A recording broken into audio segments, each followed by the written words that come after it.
తన తొలి ప్రయత్నంలోనే ఒక యువకుడు దర్శక నిర్మాతగా రూపొందించిన చిత్రం తండ్రులు కొడుకులు 1961 డిసెంబర్ 1న విడుదలయ్యింది.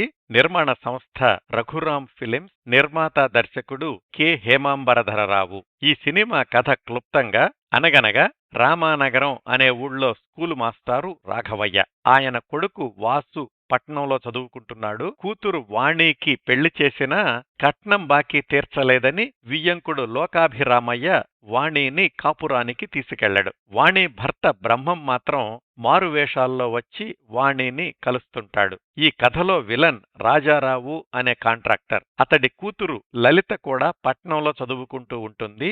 వాసు లలితలు ప్రేమలో పడతారు. రాజారావు కట్టించిన స్కూలు భవనం కూలిపోయిన సంఘటనలో విచారణ కమిటీలో ఉన్న రాఘవయ్య మాస్టారుని బదిలీ చేయిస్తాడు రాజారావు. తన కూతురు లలితను వాసుకి కాకుండా వేరే పెళ్లి చెయ్యాలనే ప్రయత్నాల్లో ఉంటాడు. వాసు తను ప్రేమించిన లలితను ఎలా దక్కించుకోగలిగాడు, తండ్రి పరువు ఎలా కాపాడగలిగాడు అనేది మిగతా కథ. ఈ సినిమాకి కథ, మాటలు కె ప్రత్యేగాత్మ, పాటలు శ్రీశ్రీ, కొసరాజు, ఆంజనేయ శాస్త్రి, సంగీతం టి చలపతిరావు. ఈ చిత్రంలో రాఘవయ్య మాస్టారుగా గుమ్మడి, ఆయన కొడుకు వాసుగా చలం, కాంట్రాక్టర్ రాజారావుగా ప్రభాకరరెడ్డి, ఆయన కూతురు లలితగా కృష్ణకుమారి, రాఘవయ్య మాస్టారి కూతురు వాణిగా శారద, ఆమె భర్త బ్రహ్మంగా పద్మనాభం, అతడి తండ్రి లోకాభిరామయ్యగా చదలవాడ మొదలైన వారు నటించారు. ఊర్వశి శారద వెండితెర మీద కనిపించిన తొలి చిత్రం ఇదే.